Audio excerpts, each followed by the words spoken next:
Hello everybody, today we're going to be making pasta with bechamel sauce. It's essentially white sauce that works very well with Italian and French dishes as well. So first we're going to start off by making our pasta, and we're going to add olive oil, salt, and make sure it's boiling, or at least hot water that you're putting into the pot so that all of the different pasta strands don't stick together.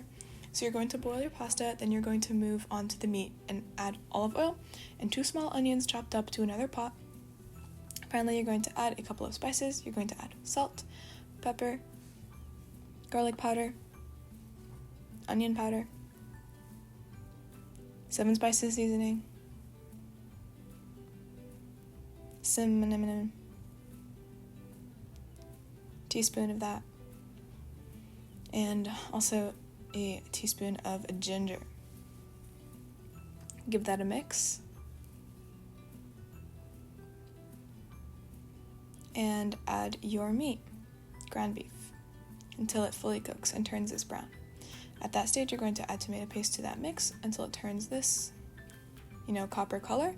Let that thicken for a while in that same pot, low heat, keep an eye on it. Let's move on to our sauce.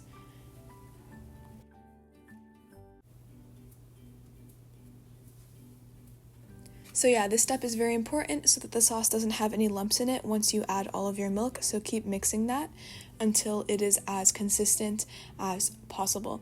With the butter and the flour, then you're going to slowly add 6 cups of milk, a little bit at a time, so that you can make sure to make everything consistent in between each round. So keep mixing that until you see minimal lumps and it's relatively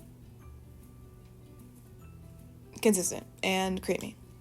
It should look like frosting, I kind of want to put that on a cake right now.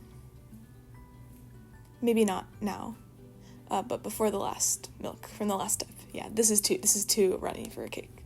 Anyways, it should look nice, and it should be a milky texture. Next, you're going to finish off this sauce with some salt, and mix that a little bit more.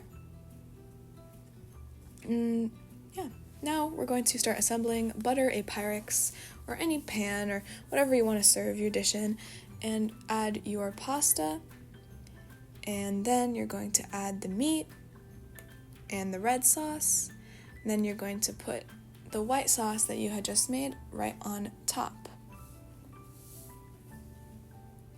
and finish with some mozzarella cheese. It's basically lasagna. And then, create more layers of that, alternating. I think it's just 2 layers total of the sequence, so yeah. And cheese makes it very nice, in my opinion, because it kind of glues everything together and it comes out very nice and cheesy.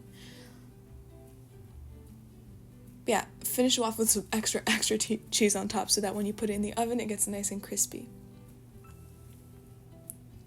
So stick that in the oven for 20 minutes, 20 to 30, my mom says, but preferably just keep looking at it until it's brown, and we hope you guys enjoy. Happy bechamel saucing!